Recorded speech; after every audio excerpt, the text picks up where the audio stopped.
तो हेलो दोस्तों, कैसे हैं आप लोग। मैं हूं आदित्य और स्वागत है आपका मेरे और आपके अपने चैनल अल्ट्रा ईगो इंस्टिंक्ट पे। दोस्तों, कुछ समय पहले मैंने हिस्ट्री ऑफ पिक्लो के बारे में एक वीडियो बनाई थी, जिसमें मैंने डिमन किंग पिक्लो और पिक्लो जूनियर के बारे में बताया था। ये कहानी सिर्फ ड्रैगन बॉल सीरीज की थी। अगर आपने पहला पार्ट नहीं देखा है तो उसका लिंक डिस्क्रिप्शन में है। इस वीडियो में ड्रैगन बॉल जी की आगे की कहानी को कवर करने जा रहा हूँ, और आगे की कहानी हम आगे आने वाले वीडियो में कवर करेंगे। तो चलिए शुरू करते हैं पिक्लो की हिस्ट्री ड्रैगन बॉल जी में। ड्रैगन बॉल के एंड में Piccolo Junior world martial art tournament में गोकू से हार जाता है, जिससे ये साबित हो जाता है कि गोकू दुनिया का सबसे ताकतवर शख्स है। ड्रैगन बॉल में पिक्लो गोकू से बदला लेने के लिए इतना ज़्यादा बेताब होता है कि वो सोच भी नहीं सकता कि गोकू से भी ताकतवर कोई हो सकता है इस दुनिया में। उसका बस एक ही मकसद था कि किसी भी तरह से गोकू को हराकर धरती पर राज करना, जो कि इसके पिता डीमन किंग पिक्लो का भी सपना था। पर पिक्लो के ट्रेनिंग के टाइम एक शख्स वहाँ पे आ जाता है, और ये शख्स गोकू से भी ज़्यादा ताकतवर होता है, जो कि असल में गोकू का भाई रेडिट्स था। पिक्लो रेडिट्स को देखता है और उसकी ताकत को समझ जाता है और थरथराने लग जाता है। वो उस पर अपना सबसे ताकतवर अटैक करता है, पर रेडिट्स को कोई फर्क नहीं पड़ता। रेडिट्स पिक्लो को खत्म करने ही वाला होता है, पर तभी रेडिट्स के स्काउटर में एक बड़ा पावर लेवल नोट होता है, जो कि गोकू की होती है, और वो वहाँ से चला जाता है। पिक्लो बहुत ज़्यादा डरा हुआ होता है, फिर भी वो रेडिट्स का पीछा करता है ताकि वो पता लगा सके कि वो कौन है। कामे हाउस पे जब वो पहुंचता है तो उसे पता चलता है कि ये गोकू का भाई है, और वो धरती को तबाह करना चाहता है। और पिक्लो को ये पता चलता है कि गोकू एक सैयन है, और रेडिट्स गोकू को अपने साथ ले जाने के लिए आया है, और इसीलिए उसने गोहान को किडनैप कर लिया। रेडिट्स के जाते ही पिक्लो गोकू को उसकी हेल्प करने के लिए ऑफर करता है, क्योंकि पिक्लो और गोकू दोनों ही जानते हैं कि वो अकेले रेडिट्स को नहीं हरा सकते हैं। वो दोनों रेडिट्स को ढूंढते हैं और उससे लड़ने की कोशिश करते हैं, पर दोनों उसका सामना नहीं कर पा रहे होते। पिक्लो गोकू को अपनी एक नई टेक्निक के बारे में बताता है, तो उसने गोकू को हराने के लिए बनाई होती है, पर उस टेक्निक को यूज करने के लिए पिक्लो को थोड़ा सा टाइम चाहिए होता है। गोकू उसे टाइम देता है और पिक्लो रेडिट्स पे अपनी उस टेक्निक का यूज करता है।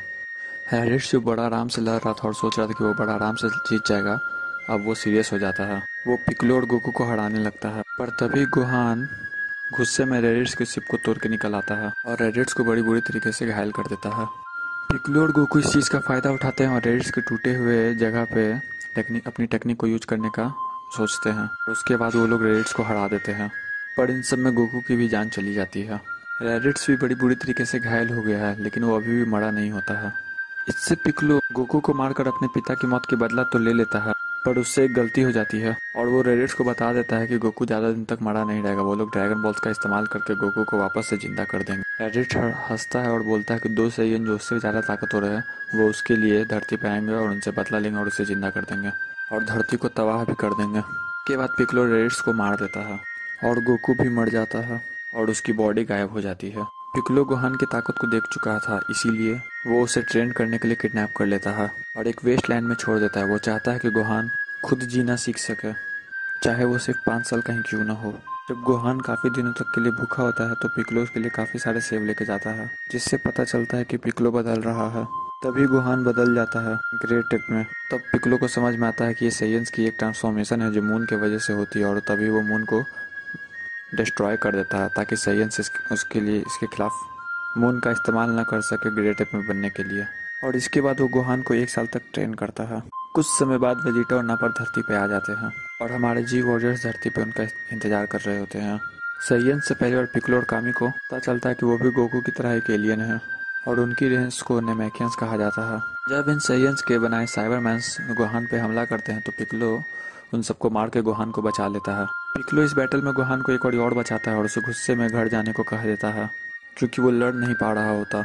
कुछ समय बाद वेजिटा को अपने स्कॉटर पे एक बहुत बड़ी पावर लेवल दिखाई देती है, जो गोकू की होती है, और उसका पावर लेवल 5000 होता है पावर अप किए। वो नापा को बाकी सभी को मार देने के लिए बोल देता है, ताकि वो गोकू के साथ टीम अप करके उनके लिए मुसीबत न बन जाए। नापा भी ये बात सुन के काफ़ी घबरा जाता है, और वो सबसे पहले गोहान को मारने की कोशिश करता है। वो गोहान पे अपनी माउथ बीम से हमला कर देता है। गोहान को बचाने के लिए पिक्लो बीच में आ जाता है और खुद को सैक्रिफाइस कर देता है, और वो गोहान को बताता है कि वो इस दुनिया में किसी को दोस्त कह सकता है तो वो सिर्फ और सिर्फ गोहान है। ये इस पॉइंट पे ड्रैगन बॉल का सबसे ज़्यादा इमोशनल सीन था। पिक्लो जो कुछ समय पहले तक धरती को तबाह करना चाह रहा था, वो अब छोटे से बच्चे के लिए अपनी जान देने तक को तैयार हो जाता है और अपनी जान दे भी देता है। पिक्लो के मौत के फौरन बाद कामी की भी मौत हो जाती है, क्योंकि वो एक दूसरे से जुड़े हुए हैं, और इसी वजह से ड्रैगन बॉल भी पत्थर में बदल जाती है, क्योंकि धरती के ड्रैगन बॉल का क्रिएटर कामी ही था।